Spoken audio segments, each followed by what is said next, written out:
Listening to this podcast does not create an attorney-client relationship between you and Hardison Cochran Attorneys at Law. Hardison Cochran does not accept new clients without first obtaining a signed agreement. The information shared in this podcast is for information purposes and should not be intended or taken as legal advice as to yours or anyone else's legal matter. If you have a legal matter, contact an attorney about your specific set of circumstances.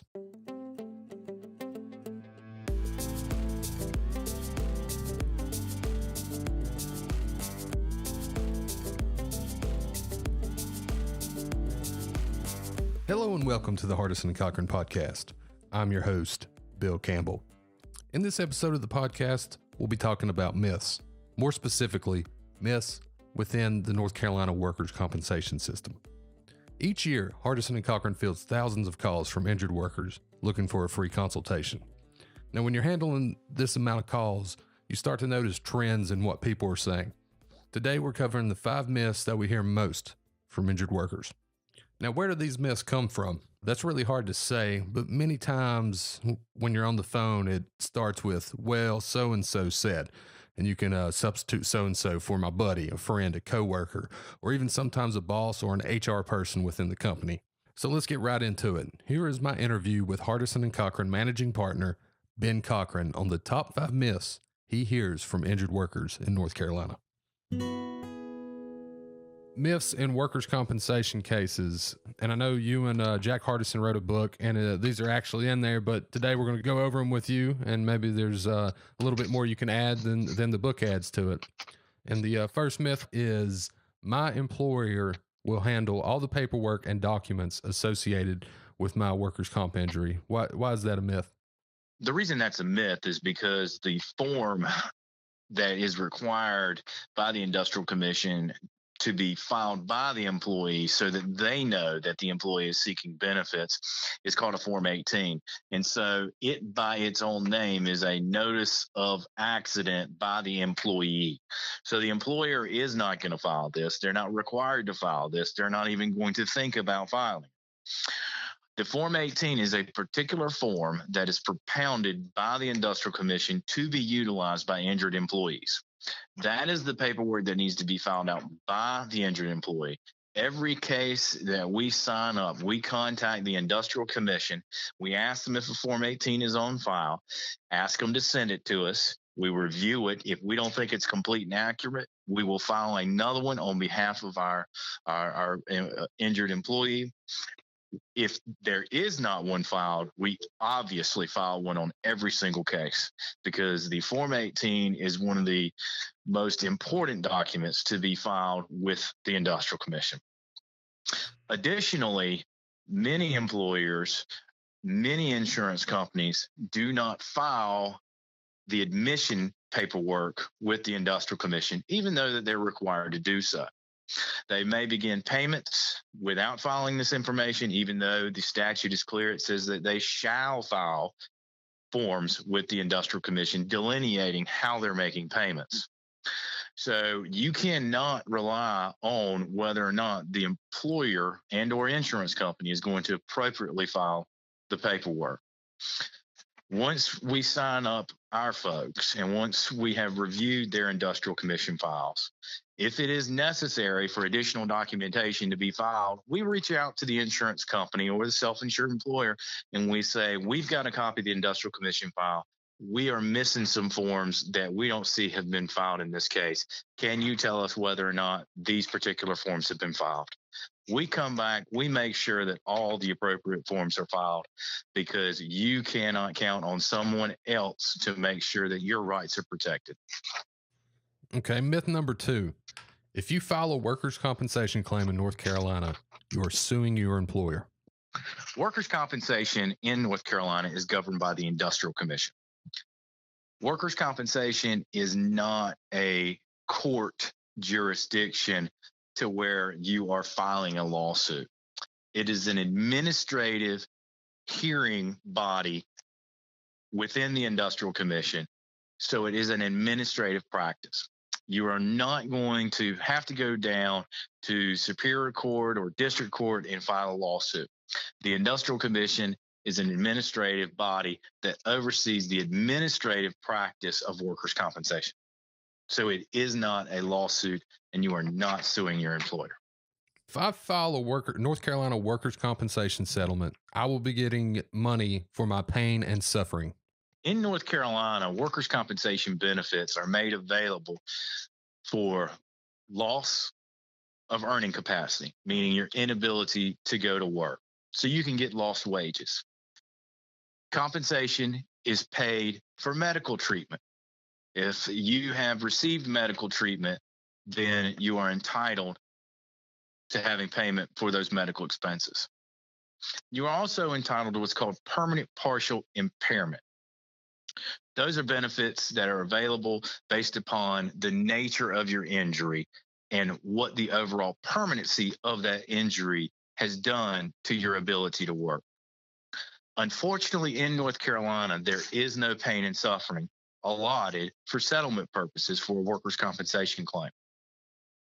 The primary thinking behind this is that workers' compensation is most notably seen as a strict liability or an exclusive remedy, meaning that if an individual is injured on the job as a result of an accident, no matter what the cause of it, that person is entitled to benefits. So based upon that theory, there is no pain and suffering because it's not a situation to where necessarily it has to be the fault of any individual. And so when you remove fault, the Industrial Commission and the legislature decided that we will remove pain and suffering. Prior to the Workers' Compensation Act, an injured employee had to sue their employer based upon the employer's negligence. And in that situation, the injured employee was entitled to pain and suffering if the employer had been negligent. When the Workers' Compensation Act was created, we removed the requirement of negligence. And as a trade-off, the legislature also removed any claim for pain and suffering. My accident happened, and my employer said I was negligent, so I'm not allowed to file a workers' compensation claim. In North Carolina, the accident can even be your fault, and you can be entitled to workers' compensation benefits. There are very limited exceptions as to where an injured employee is barred due to their own actions. The limited exceptions revolve around, first and foremost, an intentional act, of course. If an injured employee is injured when they are intentionally doing something to hurt themselves, obviously the law is not going to allow them to have a recovery. Second, and most common that you see an attempt by an insurance company to bar an injured employee based upon their own actions is they argue an intoxication. So the insurance company can use statutory excerpts to argue that if an injured employee was intoxicated when they were injured, and that's the reason that it happened, then yes, they can attempt to bar the injured employee from benefits. But it's very important to know that the intoxication must be determined by legally used means to determine whether or not that person was intoxicated. So what I mean by that is that if someone has a breathalyzer, they had been drinking alcohol and they blow over 0.08 and they were involved in a car wreck while they were on the job, then the insurance company is going to allege that the intoxication defense because they have a legally recognized standard of the intoxilizer from the breath test indicating that they are over a legal limit. This becomes much more difficult when you're looking at any other substance involved other than alcohol, because we really don't have tests that are able to indicate that someone is in an appreciable condition for, say, using cocaine, marijuana, methamphetamines, things of that type of grouping in terms of narcotics. So those are much more difficult for the insurance companies to allege, but they do it. They do it every single time. And the reason being is because it's an available defense and they'll do it. But mostly, if an injured employee is injured and it was simply due to their simple negligence, they are entitled to workers' compensation benefits. And the last myth, my employer said I'm not allowed to file for workers' compensation benefits because I did not report the accident or my injury within 24 hours of it happening. We receive a lot of calls from individuals who have been told by their supervisor or HR that they are not able to file a claim because they didn't file it within 24 hours. Now, individual companies may have that as a policy or procedure that you are to file a workers' compensation claim within 24 hours. That may be their individual policy, but let's all be clear, that is not the law. The law requires for the injured employee to give written notice to the employer within 30 days. And then there are exceptions to that. So when you look at it and you're looking at 24 hours, 48 hours, even a week, those are not time frames that are acknowledged by the Industrial Commission or Chapter 97 of the North Carolina General Statutes. Use 30 days written notice as a go-by.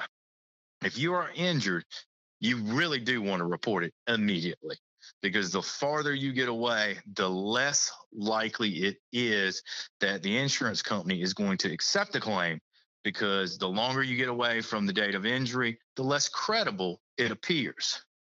Because most insurance companies say, well, if you'd have really gotten hurt on that day, you would have told us on that day. So when we look at it, we always tell folks, yes, report it as quickly as possible. But if somebody's told you it had to be done within 24 hours, 48 hours, that's just not right. The law is 30 days written notice.